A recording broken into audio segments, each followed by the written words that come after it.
All right, what's going on? Just a quick news video. Aaron Ekblad of the Florida Panthers placed on LTIR, which opens up a little bit of cap space. Hopefully he's back for the playoffs. He's a really important player for them. But with that, Florida goes out and gets Robert Hagg from Buffalo. I don't have an excuse to wear my Buffalo jersey too often, so here it is. Hagg has a cap hit of $1.6 million. He's a good stay-at-home defenseman, reliable third-pairing defenseman. They only gave up a 6th-round pick for him, so overall I think it's a pretty good trade for Florida. Provides a lot of depth in that defensive department. They got depth for offense. They're looking good for the Stanley Cup playoff run, especially if Ekblad comes back. They're going to be in really good shape. On other news, Bruins news, Lindholm gets an 8-year extension with the Bruins. We knew the talks were in, they were talking about an extension. Turns out to be 8 years, max extension for $6.5 million annually. It's his annual cap hit. Honestly, it's good. I thought it was going to be upwards of $8 million, knowing Don Sweeney, knowing that Lindholm had issues discussing his contract in Anaheim. So overall, I think it's a pretty decent contract.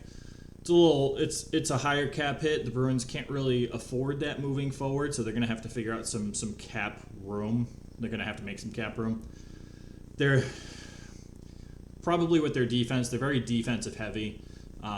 Let's see. Right now you got 6 guys that will make $3 million or more.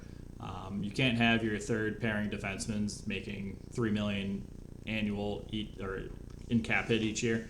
That's too much. You got to move somebody, probably 2 people. Honestly, I think Forbert and Mike Riley might be the 2 guys to go. They're both making $3 million for the next 2 seasons after this year. I think your third pairing will have to be, Clifton, and I think you bring up Jack Ashawn as, a depth defensive guy. He's been performing well in the AHL. He has potential. He's a young, promising prospect. I think he's kind of earned his spot on the Bruins roster. There just isn't enough spots for it. They also still have Jake DeBrusk's contract. We don't know if that's going to get traded. For DeBrusk's sake, I hope he does get traded and to a contender, but it's not looking too promising on that front. So that leaves them, what are they going to do in the offseason with Jake DeBrusk? Do you give him an extension? What do you do with that contract? Do you trade him without a contract extension? His trade value might be higher now than it will be in the offseason, so it's kind of intriguing.